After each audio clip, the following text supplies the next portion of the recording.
au stade d'Abidjan qui accueillera le match d'ouverture et la finale. Et comment dire, le match a été interrompu à la mi-temps parce qu'il a plu et que le système de drainage du stade n'est tout simplement pas efficace. Il faut savoir que les toilettes étaient inondées, les toilettes du stade, les couloirs étaient inondés. Et ça pose une réelle interrogation autour de ce stade pour la prochaine Coupe d'Afrique. Il faut savoir que ce stade... Ah mais janvier est saison sèche, il n'y a pas une goutte de pluie. Alors déjà, c'est la première... Voilà, pourquoi on ne joue pas en Afrique subsaharienne une Coupe d'Afrique en été, mais en hiver?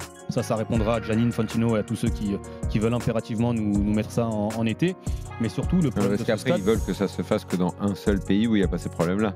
Voilà, peut-être. Oui, donc au final, ça arrivera en Afrique du Nord et en Afrique du Sud. Au final, ça se résume à 4 ou 5 pays. Voilà. Mais le problème, c'est que ce stade qui a été inauguré en 2020 a coûté 219 millions d'euros. D'accord ? Wow. Il est évidemment colossal à l'échelle de l'Afrique et de la Côte d'Ivoire. 143 millions de francs CFA.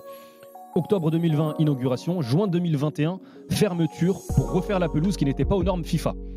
Fermeture de 2 ans. 30 millions d'euros supplémentaires pour changer la pelouse.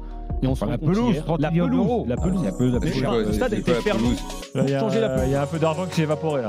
Et on se retrouve. Ouais, il y a eu des bouts de gras qui ont dépassé. À 3 mois de la compétition, on se retrouve avec un stade Alassane Ouattara, tel est son nom officiel, qui aujourd'hui, forcément, il y a une réelle interrogation. S'il pleut en janvier, ce qui peut, on ne sait jamais, ce qui peut arriver, une grosse averse.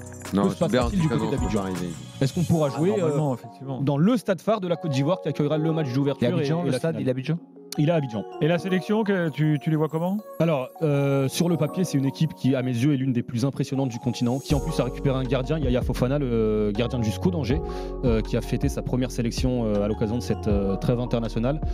Sur le papier, c'est une équipe extrêmement complète, avec beaucoup de jeunes joueurs qui sont en train un peu de se révéler. Je pense à Adingra de Brighton notamment.